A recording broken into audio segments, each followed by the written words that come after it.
हर साल हजारों छात्र मेहनत की कमी से नहीं बल्कि गलत सोर्सेज की वजह से अपना कीमती समय खो देते हैं। जी हाँ, जैसा कि अभी आपने देखा वीडियो में, ये एक बहुत बड़ी समस्या है जो बच्चे गलतियां करते हैं। बहुत सारे बच्चे मेहनत भरपूर कर रहे होते हैं लेकिन रिजल्ट उनके फेवर में नहीं आता। क्यों? क्योंकि वो किताबों को, या तो सही किताबों का, सही रिसोर्सेज का चयन नहीं करते, कि सही रणनीतियां या सही डायरेक्शंस को वो फॉलो नहीं करते। अगर शुरुआत ही सही किताबों और सही स्ट्रैटेजी से हो तो आधी लड़ाई वहीं जीत ली जाती है। आज मैं आपको वही शुरुआत देने वाला हूं। तो आज हम उन रणनीतियों के बारे में, उन डायरेक्शंस के बारे में, और साथ में जो सबसे बेस्ट सोर्सेज होते हैं उन सोर्सेज के बारे में भी बात करने वाले हैं। सीयूटी पीजी 2027 हिस्ट्री के लिए जो एस्पिरेंट्स अपीयर हो रहे हैं उनके लिए ये वीडियो बहुत ज्यादा महत्वपूर्ण है, क्योंकि आप जो गलतियां करेंगे उन गलतियों से ये वीडियो आपको बचाने वाला है। चलिए बिना किसी देरी के हम अपने मुख्य पॉइंट पर आते हैं और डिस्कशन शुरू करते हैं कि आज का हमारा डिस्कशन का मुख्य पॉइंट क्या है। देखिए भाई, सबसे पहले आपको ये जान लेना है कि कौन कौन से हमारे, देखिए आज हम क्या क्या डिस्कस कर रहे हैं। आज हम परीक्षा पैटर्न को देखेंगे, थोड़ा सा सिलेबस के बारे में पढ़ेंगे, एनसीईआरटी फाउंडेशन किताबें। ये हम गलतियां करते हैं और बहुत मेजर ये गलती हम करते हैं। हमें ऐसा लगता है कि नहीं, बहुत सारी चीजें हम जानते हैं पर नहीं जानते। देखिए, फाउंडेशन किताबें यदि आपने बहुत अच्छे से पढ़ा हुआ है अपने एनसीईआरटी के टाइम पे या कॉलेज के टाइम पे, तो फिर ठीक चीजें ठीक है, क्योंकि आपको सीक्वेंस पता है, आपको क्या घटनाएं हुई ये पता है। लेकिन यदि आपने बहुत डेप्थ में नहीं पढ़ा है ना, यदि आपने ऊपर ऊपर पढ़ा है, एग्जाम के टाइम पे बस आप अपनी किताबें लेते थे और उनसे पढ़ते थे, या फिर आपने रेगुलर पढ़ा है लेकिन डेप्थ नहीं है, आप चीजों को कनेक्ट नहीं कर पा रहे, हिस्ट्री आपको डरा रही है, यदि ये आपके साथ हो रहा है तो कहीं ना कहीं कारण है फाउंडेशन। और फाउंडेशन स्ट्रॉन्ग करने का सबसे बेस्ट तरीका, जैसे कोविड आया था तो वैक्सीनेशन हुआ था कि नहीं, फाउंडेशन। अब वैक्सीनेशन पे आप सवाल खड़े कर देंगे, तो मैं ये कह रहा हूं कि वैक्सीनेशन को आप गलत डायरेक्शन में ले जाएंगे। मैं ये कह रहा हूं कि सबसे ज्यादा बेसिक फाउंडेशन होता है, सबसे ज्यादा बेसिक फाउंडेशन ही होता है, और उस फाउंडेशन को बनाने के लिए सबसे बढ़िया सोर्स एनसीईआरटी होता है। हमें लगता है कि यार स्कूल की किताबें, भैया आईएएस भी, यूपीएससी, सिविल सर्विसेज के लिए भी आपको एनसीईआरटी ही पढ़ना होता है, ठीक है भाई। चलिए खैर, उसके अलावा हम एंशिएंट, मिडाइवल, मॉडर्न की भी कुछ बुक्स के बारे में बात करेंगे। World history, art and culture हम कहां से पढ़ सकते हैं उसके बारे में भी बात करेंगे, और ऑनलाइन रिसोर्सेज क्या है, बेस्ट स्टडी मटेरियल क्या है, उसके बारे में भी हम बात कर रहे होंगे। सीयूटी पीजी हिस्ट्री का जो पेपर है उसका पैटर्न आप जानते हैं, उससे रिलेटेड बहुत सारे वीडियोस हमारे चैनल पर पड़े हुए हैं, तो आप वो सारे वीडियोस को भी देख सकते हैं। बाकी मैं आपको बहुत कम समय में बता दूं कि ये जो 75 क्वेश्चंस यहाँ पर आ रहे होते हैं, इन 75 क्वेश्चंस के लिए 300 मार्क्स है ना, +4 -1 का ये पूरा कॉन्सेप्ट है। +4 आप सही करते हैं तो +4, अगर गलत हो जाता है तो -1, और नेगेटिव मार्किंग है। इसी कारण हमें यहाँ जो रिविजन है वो बहुत स्ट्रांग रखना पड़ेगा, जो रिसोर्सेज हैं वो बहुत अच्छे रखने पड़ेंगे। समय 90 मिनट का टाइम आपको मिलने वाला है, और लगभग जो हमारे क्वेश्चन है वो एमसीक्यू बेस्ड होते हैं। लगता है आसान है एमसीक्यू बेस्ड क्वेश्चन, यदि आप यदि आपने अभी कोई कॉम्पिटिटिव पेपर एग्जाम नहीं दिया है और आप सीयूटी पीजी सीधा दे रहे हैं तो आपको लगेगा आसान, और एग्जाम में होता भी यही है। देखिए, ये एक बहुत बड़ा मिथ है। मिथ क्या है, एक गलतफहमी है, मैं आपको बता दूं। होता यह है कि जैसे यहाँ 90 क्वेश्चन है ना, तो जब आप पेपर को ऊपर ऊपर एनालाइज कर रहे होते हैं, जब आप प्रीवियस ईयर क्वेश्चंस को बस एनालाइज कर रहे होते हैं, तो वहां पे आपको ये देखकर लगता है कि आप इसमें पूरे तो देखते नहीं है, आप इसमें 30-40 क्वेश्चंस आपको ऐसे मिलेंगे जो बहुत ही ज्यादा लेवल जिसका अप होगा, और आपको ये लगेगा अरे वाह क्या पेपर था, मुझे तो लास्ट ईयर अपीयर होना चाहिए था। ये एक बहुत कॉमन सी मिस्टेक है, एक मिथ है, एक गलती है। मुझे भी लगता था अपनी तैयारी के दौरान, और ये होता भी है कि आपके 30 क्वेश्चंस, 40% क्वेश्चंस, यहाँ तो हमने 90 का लिया है, लगभग 30-40% क्वेश्चंस, और ज्यादा भी हो सकते हैं, 50-60 भी हो सकते हैं, वो आसान ही होते हैं और वो सबसे ही बन रहे होते हैं। और वो क्वेश्चंस नहीं है जो कंपटीशन को किल कर रहे हैं, वो क्वेश्चन है जो सबको होप दे रहे हैं कि नहीं नहीं बढ़िया है, आपसे आता है, बट वहां रैंक नहीं है। जैसे जैसे आप एक एक क्वेश्चन सही करते जाते हैं ना, वैसे वैसे समस्याएं शुरू हो जाती हैं। एग्जैक्ट पता चलता है कि कौन पढ़ के आया है, कौन कितना डिटेल में पढ़ के आया है, कौन सही सोर्स से पढ़कर आया है, ये सारी चीजें। चलिए खैर, ये तो सीयूटी पीजी एग्जाम के बारे में बेसिक सी बातें हो गई। चलिए अब सिलेबस को थोड़ा सा देख लें। सिलेबस भी हम डिटेल में डिस्कस कर चुके हैं, सिलेबस के डिस्कशन से रिलेटेड भी आपको एक वीडियो चैनल पर जरूर मिल जाएगा, लेकिन हम ओवरऑल देखें तो Indus valley civilization, stone age, Vedic age, पूरा का पूरा Mauryan, post Mauryan, Gupta, post Gupta, medieval में पूरा दिल्ली सल्तनत और उसके पहले का पूरा इतिहास, मुगल, भक्ति सूफी मूवमेंट, विजयनगर एम्पायर, मराठा, सिख, आधुनिक में पूरा कॉलोनियलिज्म है, revolt of 1857, national movement, Congress का क्या था, उग्रवादी, उदारवादी, गांधीयन, जितने भी गांधीयन फिलोसॉफी, गांधीयन एरा, ठीक है, जितने भी हमारे मूवमेंट्स हुए हैं उन सब के बारे में, और फिर वर्ल्ड हिस्ट्री में अलग अलग कंट्री में क्या हो रहा है, कौन कौन से इवेंट्स हो रहे हैं, हिस्टोरियोग्राफी भी थोड़ी सी हमारी आ रही होती है। ये हमारा सिलेबस बस है, तो सिलेबस में डेप्थ अच्छी है, इस बात में कोई शक नहीं। अब देखिए, राइट बुक्स ऑफ, मतलब हम ये कहें कि सही सोर्सेस क्यों जरूरी है, उसका कारण है, उसका मेन कारण ये है कि देखिए एग्जामिनर जो होगा अब आप यकीन मानिए किसी छोटे बच्चे से तो एग्जाम कोई पेपर बनवा नहीं रहा होगा। आपको लग रहा है क्या कि कोई कॉलेज का स्टूडेंट पेपर बना रहा होगा? बिल्कुल नहीं बना रहा होगा भाई। एग्जाम एक ऐसा व्यक्ति बना रहा होगा जो निश्चित तौर पर एक लेवल पर है। वो लेवल कुछ भी हो सकता है, हम नहीं जानते, नहीं हम अजम्पशन लगाना चाह रहे हैं, नहीं हम मानकर चलना चाह रहे हैं, बस हम मान रहे हैं कि एक लेवल पर वो व्यक्ति है। और उस लेवल पर वो कौन सी किताबें पढ़ता होगा? वो बच्चों की कुछ किताबें पढ़ रहा होगा? नहीं। अब आप कहेंगे नहीं, इस हिसाब से तो हमको एनसीईआरटी नहीं पढ़ना चाहिए। पढ़ना चाहिए, हम अपने लिए पढ़ रहे हैं, अपने फाउंडेशन के लिए पढ़ रहे हैं, ताकि हम उस फाउंडेशन को बना करके हम स्टैंडर्ड बुक्स पर आए, स्टैंडर्ड ऑथर्स पर आए, वो स्टैंडर्ड ऑथर्स जिन्हें हमारा एग्जामिनर भी पढ़ रहा है, या नहीं भी पढ़ रहा है तो वो हमसे उम्मीद कर रहा है, ऐसी ऐसी अपेक्षा वो हमसे रख रहा है कि हमने वो किताबों को पढ़ा हुआ है। ठीक है, एग्जाम उसी उसी हिसाब से आएगा। देखिए ना, मानक लेखक वही व्याख्या देते हैं जो परीक्षक चाहते हैं, वो जानते हैं, वो लेखक ये जानते हैं कि एग्जामिनर क्या चाहता है, उसी तरीके की चीजें हैं। देखिए, समय बचाना बहुत जरूरी है। आप आज के समय पर क्या हुआ, टेलीग्राम आ गया है ना, अलग अलग यूट्यूब चैनल्स हैं बहुत सारे, उसके अलावा आपको बहुत सारे सोर्सेज पर बहुत सारा नॉलेज मिल जाना है, बहुत सारी पीडीएफ्स मिल जानी है। और आपको ये लगेगा अरे एक ही सोर्स को आपको ये लगा ये अच्छी है, किसी का फिर आपको फोंट अच्छा लग गया, किसी का कलर कॉम्बिनेशन अच्छा लग गया, किसी में फ्लो चार्ट अच्छा है, किसी में लिस्ट अच्छी है, किसी में डाटा अच्छा है, तो आपको ये लगे किसी में, इस तरीके से आप लगातार चीजों को कलेक्ट करते हुए चलेंगे। और ये बहुत ही ज्यादा खतरनाक है, सबसे खतरनाक है। सबसे ज्यादा बच्चे न केवल सीयूटी पीजी में बल्कि हिंदुस्तान के कंपटीशन के किसी भी एग्जाम में सबसे ज्यादा बच्चे यही गलती कर रहे हैं। एक सोर्स और उस पर, अब मैं ये नहीं कह रहा कि एक ही सोर्स, एक सोर्स को आप बेस बनाइए और उस सोर्स के साथ आप दूसरे सोर्स को आप समझिए कि उसका इस्तेमाल कीजिए, अपने नोट्स को एनहांस करते हुए चलिए, वो सबसे बेस्ट तरीका है। ये नहीं कि आपने एक बुक पढ़ी, आपको लगा यार इंडस वैली में इसमें बहुत छोटा सा दिया, इसमें ज्यादा अच्छा दिया, इसको साइड रखा, ये पढ़ने लगा। नहीं, आप उसको पढ़ रहे हो जो उसमें नहीं है, आपको लग रहा है कि आपके एग्जाम पॉइंट ऑफ व्यू से इंपॉर्टेंट है, उसको ऐड करो, आपको नोट्स बदलने की जरूरत नहीं है। और देखिए, एमसीक्यूज के लिए या फिर जो कॉन्सेप्चुअल बेस है उसके लिए हमारे सोर्सेज बहुत ज्यादा इंपॉर्टेंट है। सिर्फ सीयूटी पीजी नहीं बल्कि आप आगे जाकर के यूजीसी नेट भी जो एग्जाम देंगे तो वहां पर भी ये सारी चीजें आपको काम आने वाली हैं। चलिए एनसीईआरटी के बारे में बात करते हैं। तो देखिए, एनसीईआरटी फाउंडेशन बुक्स हैं। अगर हम एंशिएंट हिस्ट्री की बात करें तो आप एनसीईआरटी का इस्तेमाल कर ही सकते हैं। उसके अलावा आर एस शर्मा है, सतीश चंद्रा है, आधुनिक भारत के लिए विपिन चंद्रा की बुक है, हालांकि एनसीईआरटी भी है। ठीक है, और भी किताबें हैं, themes in Indian history NCERT की ही है। तो इन किताबों को पढ़ सकते हैं, लेकिन क्या है कि आप एडवांस बुक की पे जाने के पहले एक बार एनसीईआरटी को जरूर पढ़ते हुए चलिए।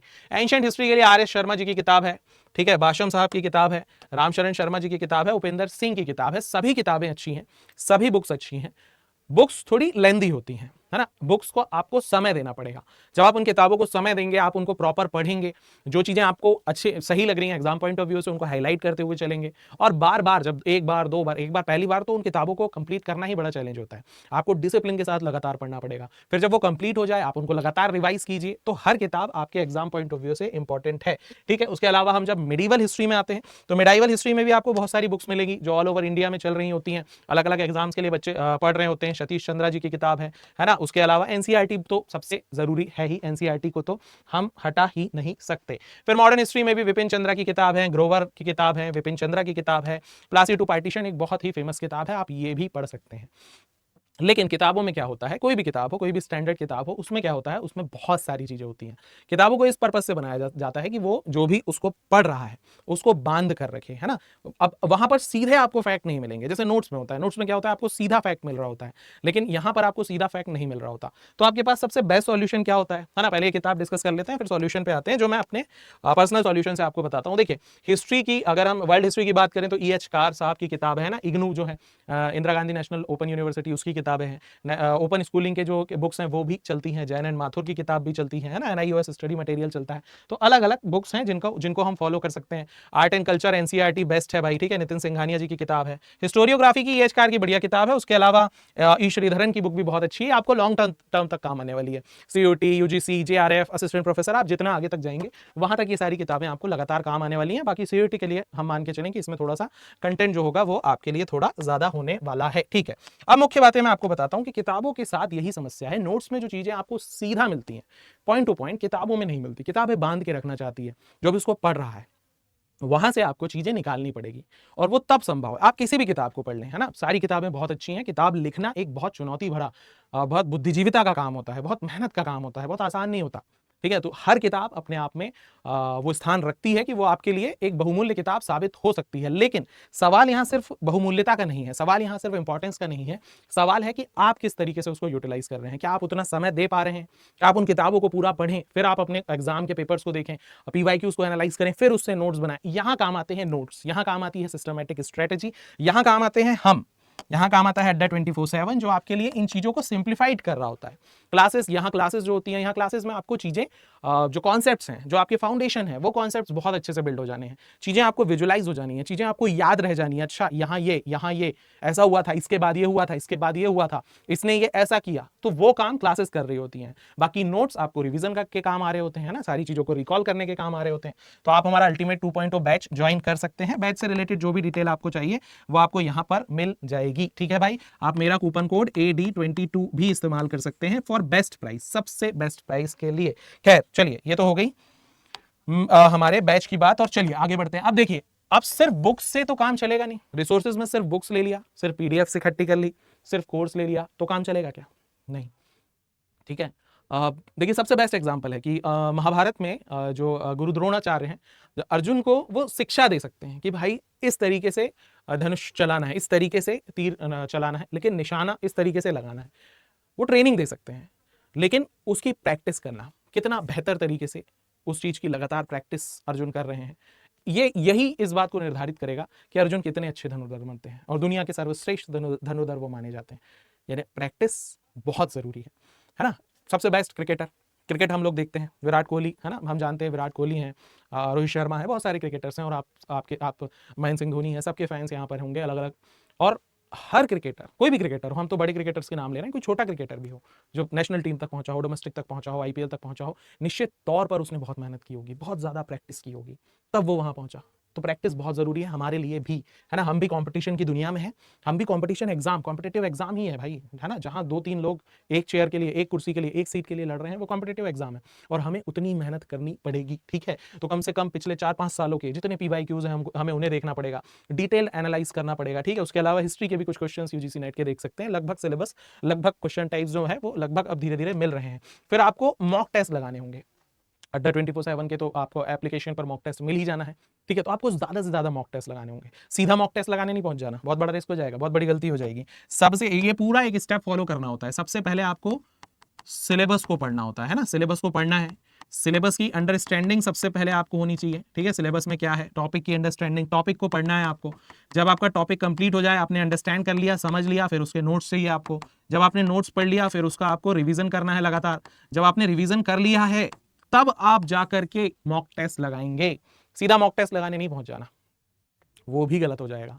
एक भी स्टेप गलत हुई, आप प्रॉब्लम में फंस जाएंगे। ठीक है, तो स्टेप्स हमें एक भी गलत नहीं करनी है और लगातार हमें रिवीजन करना है, लगातार रिवाइज करते रहना है, वीक एरियाज पर लगातार हमें काम करते रहना है। यही सही तरीका है और इसी तरीके से आप किसी भी चीज को, किसी भी एग्जाम को आप क्रैक कर सकते हैं। देखिए, ऑनलाइन प्लेटफॉर्म में सबसे बढ़िया जो आपके लिए है वो है अड्डा 24/7 की ऐप और वेबसाइट। यहाँ आपको live classes, test series, PDF notes यहाँ भी मिल जाते हैं। ठीक है, विश्व इतिहास व थ्योरी टॉपिक्स के लिए NIOS के बारे में मैंने आपको बताया, इग्नू के बारे में बताया। यूट्यूब पे लगातार हमारी फ्री क्लासेस आती रहती हैं। अभी विश्वास सीरीज चल रही है, विश्वास सीरीज में यकीन मानिए मैंने पढ़ाया है भाई, हिस्ट्री में जो कॉन्सेप्चुअल क्लैरिटी होने वाली है ना, यदि आपने विश्वास सीरीज के पूरे लेक्चर देख लिए, खासतौर पर एंशिएंट और मिडाइवल के लेक्चर, है ना, मिडीवल के लेक्चर, प्राचीन और मध्यकालीन के। उसके अलावा आप हमारा टेलीग्राम चैनल भी ज्वाइन कर सकते हैं। ठीक है, टेलीग्राम चैनल का जो नाम है वो आपको मिल जाएगा, आयुष सर हिस्ट्री ज्योग्राफी। आप ऐसा सर्च करेंगे तो आपको टेलीग्राम चैनल मिल जाएगा। ठीक है भाई, तो आप टेलीग्राम चैनल को भी ज्वाइन कर सकते हैं।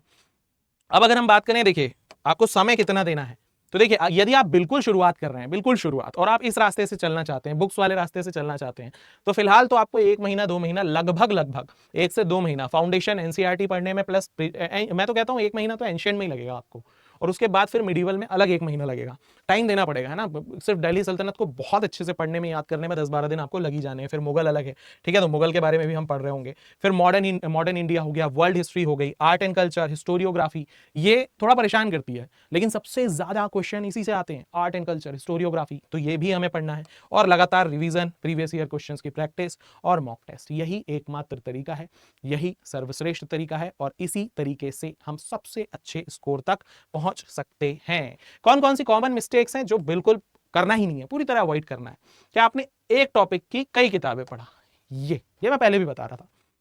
सबसे बेस्ट तो इंडस वैली सिविलाइजेशन में ही होता है, क्योंकि इंडस वैली सिविलाइजेशन में इतना डेप्थ है ना कि आपको हर सोर्स में कुछ अलग मिलेगा और हर सोर्स आपको कम लगेगा। मेरे साथ पर्सनली ये होता है ना। इतने सालों से मैं हिस्ट्री पढ़ रहा हूँ, इतने सालों से मैं हिस्ट्री पढ़ा रहा हूँ, हर बार कोई ना कोई सोर्स ऐसा होता है जिसमें लगता है यार ये ज़्यादा अच्छा है, यार ये ज़्यादा अच्छा है।